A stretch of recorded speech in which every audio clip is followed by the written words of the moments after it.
In the early hours of a cold North African dawn, engines growl beneath canvas and steel, maps tremble in gloved hands, and thousands of men wait for an order that will decide the fate of a desert war. Dust hangs in the air like smoke before a storm, and far beyond the horizon, two armies prepare to collide in one of the most decisive battles of the Western Desert.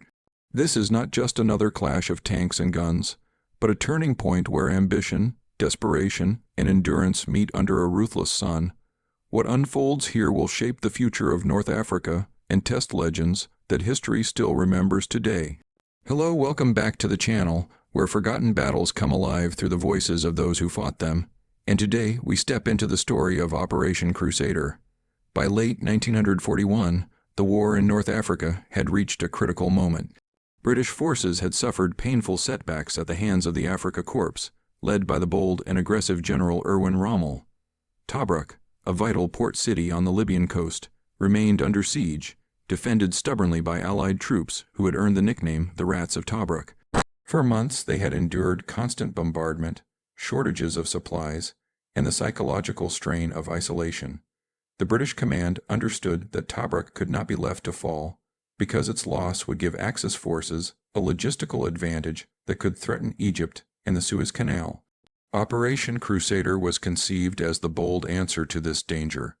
The British Eighth Army, commanded by General Claude Auchinleck overall and Lieutenant General Alan Cunningham in the field, assembled a force unlike any seen before in the desert. Fresh divisions arrived from across the empire, including British, Indian, New Zealand, South African, and other Commonwealth troops. Thousands of tanks, many of them newly arrived Crusaders, Valentines, and Matildas, were prepared for a sweeping offensive intended to break the siege of Tobruk and drive Axis forces westward. Yet despite the impressive numbers, the British faced serious challenges.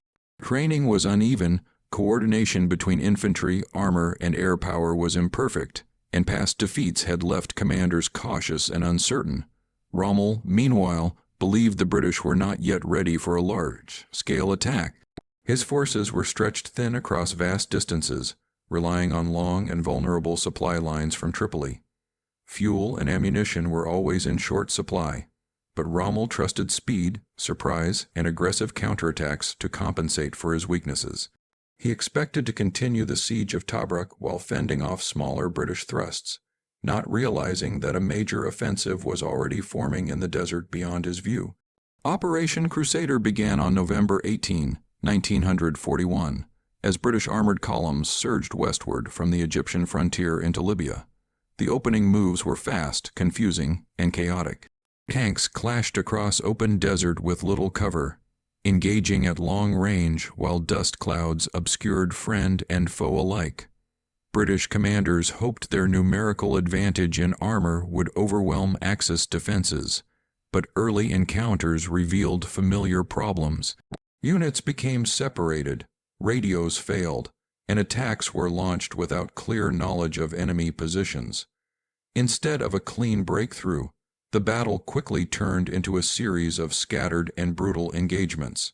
One of the key objectives was to draw Rommel's armored forces away from Tobruk, forcing them into battle where British numbers could tell. This strategy partially succeeded, as German panzer divisions moved to confront the advancing Eighth Army. Fierce tank battles erupted around places like Sidi Rezegh, where the desert floor became littered with burning vehicles and twisted metal. Both sides suffered heavy losses, and the psychological toll on crews was immense. Tank warfare in the desert was unforgiving, with little protection from enemy fire or the harsh environment. Inside Tobruk, the defenders sensed that something had changed. Axis pressure eased slightly as Rommel shifted forces to meet the British advance.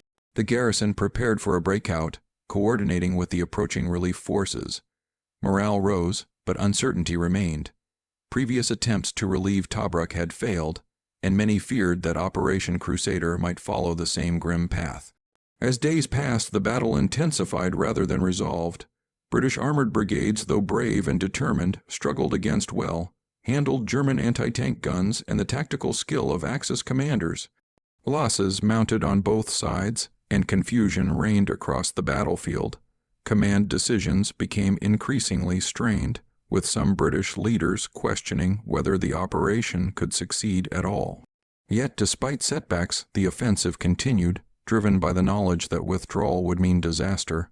By the end of the first phase of Operation Crusader, neither side had achieved a decisive victory. The desert was filled with wreckage, exhausted soldiers, and unanswered questions. However, something fundamental had shifted. Rommel was no longer the hunter alone. He was now being hunted, forced to react rather than dictate the flow of battle. The siege of Tobruk, though not yet broken, was beginning to crack. The stage was set for even more dramatic events as the struggle entered its most critical phase, where endurance, leadership, and the will to continue would determine the outcome of the Desert War.